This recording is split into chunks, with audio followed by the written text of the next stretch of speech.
Hi friends, இன்றைக்கி நம்ம செய்ய போகிற ரெசிபி என்னன்னு பார்த்தீங்கன்னா சோமாஸ் ரெசிபி. சோமாஸ் வந்து கஷ்டம் சொல்லிட்டு நம்மலாம் செய்யவே மாட்டோம். அது எவ்வளோ ஈஸியான ப்ராசஸ் சொல்லிவிட்டு நம்ம இந்த வீடியோவில் பார்க்கலாம். நமக்கு தேவைப்படுற இன்க்ரீடியன்ஸ்லாம் இதுதான். ஃபஸ்ட்டு உடச்ச கடலையை பவுட்ரு பண்ணி வச்சுருக்கேன். ஏலக்காய் பவுடர், அப்புறம் வந்து முந்திரி, திராட்சை, மைதா 1 கப் எடுத்து வச்சுருக்கேன்.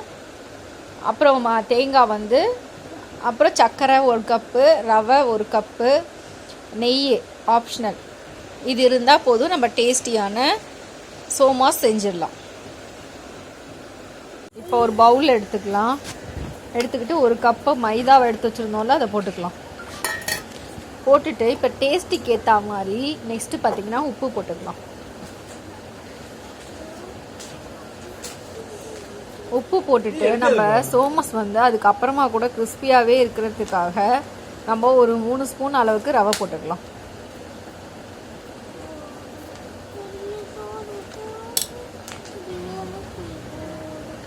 இப்போ இந்த டைமில் பார்த்திங்கன்னா நெய் வந்து 1 ஸ்பூன் அளவுக்கு விட்டுக்கலாம்.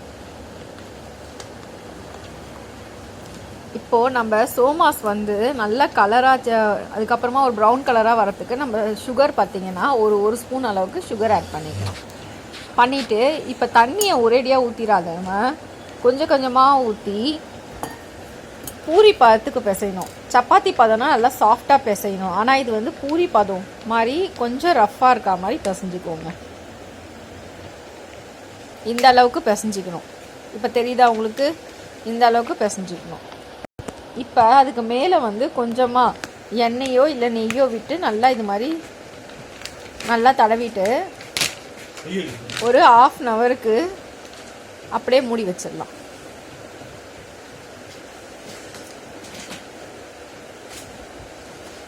மூடி வச்சுட்டு நம்ம அதுக்குள்ளே பூரணம் செய்ய ரெடி பண்ணலாம். ஃபஸ்ட்டு அடுப்பில் ஒரு பேனை விட்டுட்டு நெய் பார்த்திங்கன்னா ஒரு 3லேருந்து 4 ஸ்பூன் அளவுக்கு நெய் ஊற்றிக்கலாம். நெய் ஹீட்டானதுக்கப்புறமா நம்ம முந்திரி பருப்பை போட்டுக்கலாம். முந்திரி பருப்பு போட்டுட்டு உடனே திராட்சை போட்டுருங்க. திராட்சை போட்டுட்டு நல்லா வறுத்துக்கலாம். இப்போது கொஞ்சம் இதுவானோடனே நம்ம ரவையை போட்டுக்கலாம். ரவை போட்டுட்டு ரவையை நல்லா வறுக்கணும்.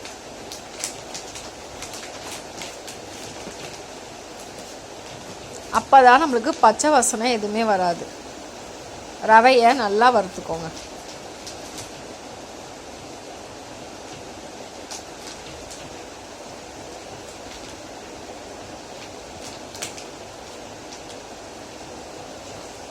அடுப்பை வந்து எப்போவுமே லோ ஃப்ளேமில் வச்சுக்கோங்க. ரவையை நம்ம உப்புமா செய்கிறதா இருந்தாலும் சரி, கேசரி செய்கிறதா இருந்தாலும் ரவை ப்ராடக்ட் நம்ம செய்யும்போது எப்போவுமே வந்து அடுப்பை வந்து சிம்மில் வச்சே செய்யுங்க. ஏன்னா சீக்கிரமாக வந்து அடி பிடிச்சிரும். அதனால தான் சொல்கிறேன்.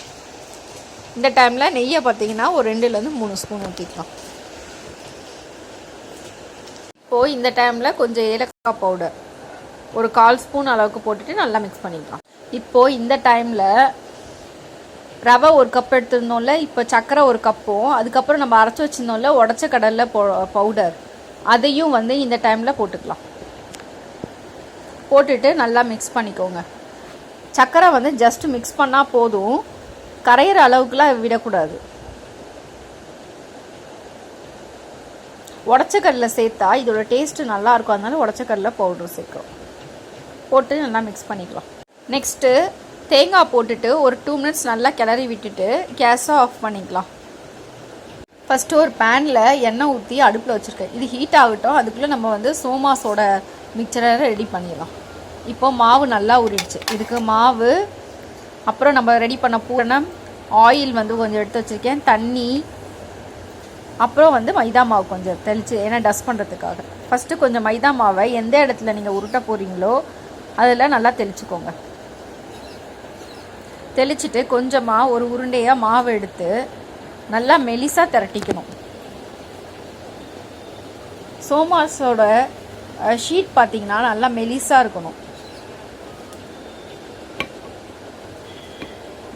நல்லா திரட்டிக்கணும். இருங்க, நான் திரட்டிட்டு காமிக்கிறேன். இங்கே பாருங்கள், இது மாதிரி நம்ம இதை எடுக்கிறேன். என் உள்ளங்கை தெரியுது பாருங்கள், என்னோடய ஃபிங்கர்ஸ் தெரியுது பாருங்கள்.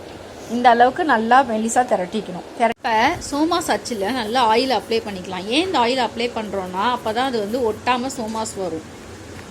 இப்போ நம்ம திரட்டி வச்சுருந்தோம்ல இந்த ஷீட்டை அது மேலே போட்டுக்கலாம்.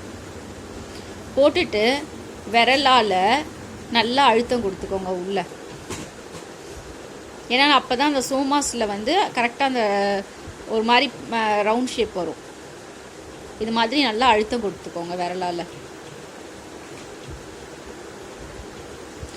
இப்போ கொஞ்சமாக பூரணம் எடுத்து அதில் வச்சுக்கோங்க. ஓரத்தில் இல்லாத மாதிரி பார்த்துக்கோங்க. ஏன்னா ஓரத்தில் இருந்தால் அது வந்து ஒட்டாது. அதுக்காக இப்போது தண்ணியை வச்சு நம்ம சுற்றி ஒட்டிக்கலாம்.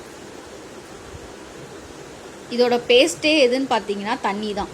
தண்ணியை ஃபுல்லாக அப்ளை பண்ணிவிட்டு இந்த ஓரத்தில் மட்டும் அப்ளை பண்ணிவிட்டு இது மாதிரி மூடிக்கோங்க டைட்டாக. ஒரு கையில் வந்து மூடிக்கோங்க, இன்னொரு கையில் வந்து பிச்சு எடுங்க. இது மாதிரி பிச்சு எடுங்க.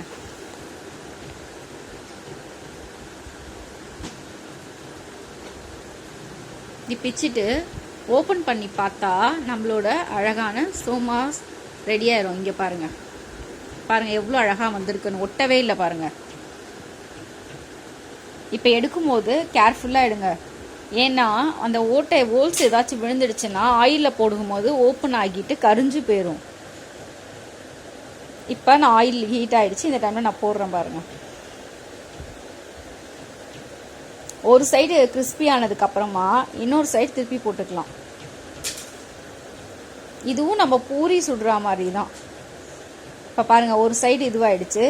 இப்போ நான் திருப்பி போட்டு காட்டுறேன் பாருங்கள்.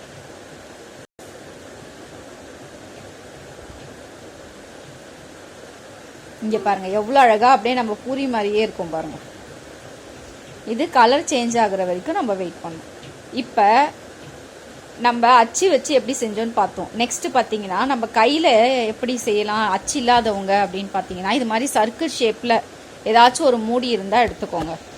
எடுத்துட்டு அந்த நம்ம திரட்டி வச்சுருக்கோம்ல மாவு அதில் வந்து இது மாதிரி நல்லா அழுத்தம் கொடுத்துக்கோங்க.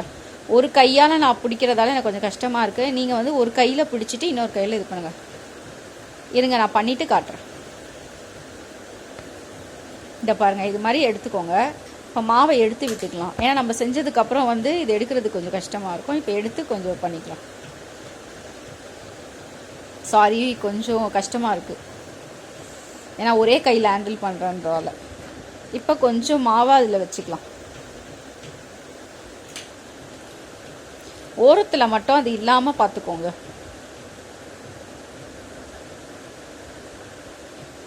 ஓரத்தில் இருந்துச்சுன்னா அந்த ரவையோட ஹோல்ஸ் வந்து நம்மளால் மூட முடியாது.